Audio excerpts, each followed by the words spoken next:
হৈছে নেকি?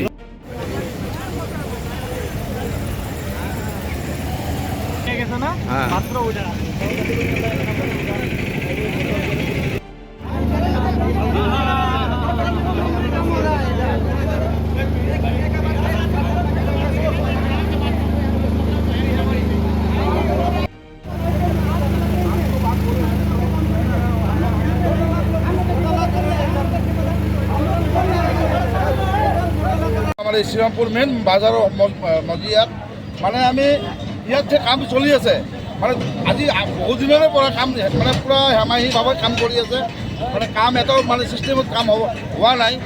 আজি ইয়াত চাহ আজি সন্ধ্যাৰ ভাগত মানে আমাৰ ইয়াতে মেলা চলি আছে, মানুহ আপ ডাউন কৰি আছে, ইয়াত কোনো বেৰিকেডৰ ব্যৱস্থা কৰা হোৱা নাই। হঠাৎকে এটা এই ভীমটো উঠাটো যায় মানে নিজে নিজে ভাঙি পৰি যায়। কিন্তু আমি ইয়াৰ আগতে কৈছিলোঁ এটা ৰিজেক্ট মাল, এইটো কমজুৰি মাল আছিলে। আমি মিডিয়াৰ যোগেদি আমি বাধা প্ৰয়োগ কৰিছিলোঁ যে এই কামটো বন্ধ কৰিব লাগে, এই কামটো ঠিক হোৱা নাই। কিন্তু এই ৰিজেক্ট মালটো আজি ওপৰত উঠাবলৈ সিহঁতে বাধ্য হৈছে।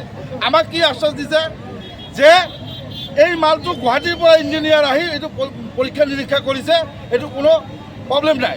কিন্তু আজি কি হ'ল, এই ৰিজেক্ট মালটো ওপৰত উঠালে আজি ভাল মাল এটা বস্তু ভাঙি গ'লে আগতে আমি কেনেকৈ আমি এইটো মানি ল'ম।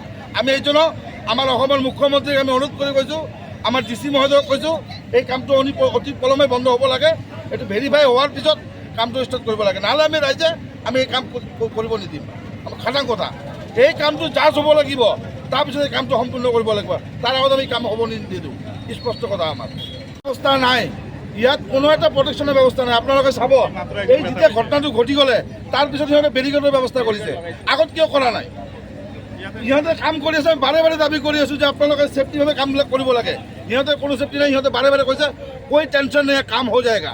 আমি বিভিন্ন জেগাত দেখি আছোঁ ব্ৰিজ ভাঙি পৰি আছে, আমি বাৰে বাৰে প্ৰতিবাদ কৰি আছোঁ, কৈ আছোঁ সিহঁতক, কিন্তু আমাৰ কথা কোনো গুৰুত্ব দিয়া নাই। সেইকাৰণে আমি অসম চৰকাৰক আমি অনুৰোধ কৰি কৈছোঁ এই কামটো অতি পলমে বন্ধ হ'ব লাগে, নহ'লে আমি কাম বন্ধ কৰিম। ৰাইজে মৰিব লগা হ'লে আমি মৰিম, সিহঁতেতো কাম কৰি গুচি যাব ইয়াৰ পৰা, বহিৰাজ্যৰ পৰা মানুহ সিহঁতে কাম কৰি গুচি যাব, থাকিব লাগিব আমাৰ ইয়াত। আজি কিবা ব্ৰিজৰ তলদি পাৰ হ'ব গ'লে কিবা যদি এটা এক্সিডেণ্ট হৈ যায় দায়ী কোনে ল'ব?